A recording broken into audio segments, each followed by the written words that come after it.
眼光啦。咱讲三种阅读，其实三种无冲突的，拢会当彼此补充。第一种的叫做保罗旧观，就是传统的这个宗教改革、因信称义的这个传统。这个传统会提醒咱，人伫上帝面头前，毋是靠功德，毋是靠你的宗教表现。你足够读圣经，你足够祈祷啊！这个人一定是安怎？是因信称义的人，毋是啦，毋是靠这的，因为迄真容易安怎？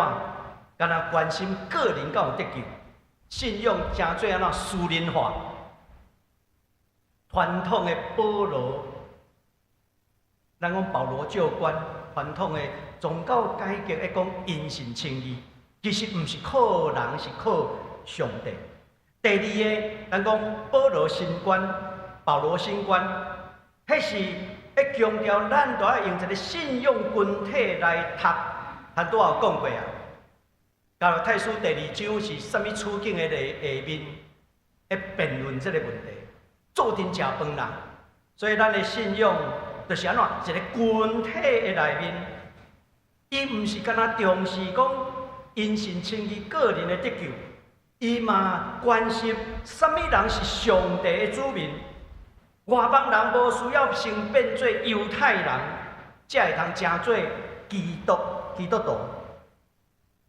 毋是干那只有犹太人会当坐伫基督的道的顶头。基督的宴席是接纳所有来信靠基督救恩的人，这是第2种的眼界。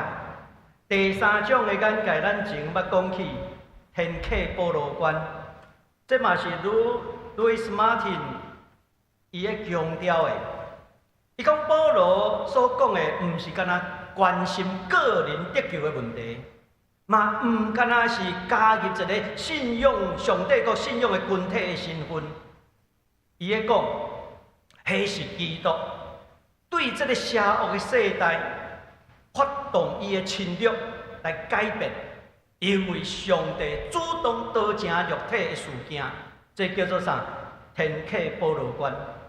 也因为安尼，咱会当看到称义要回答什么问题？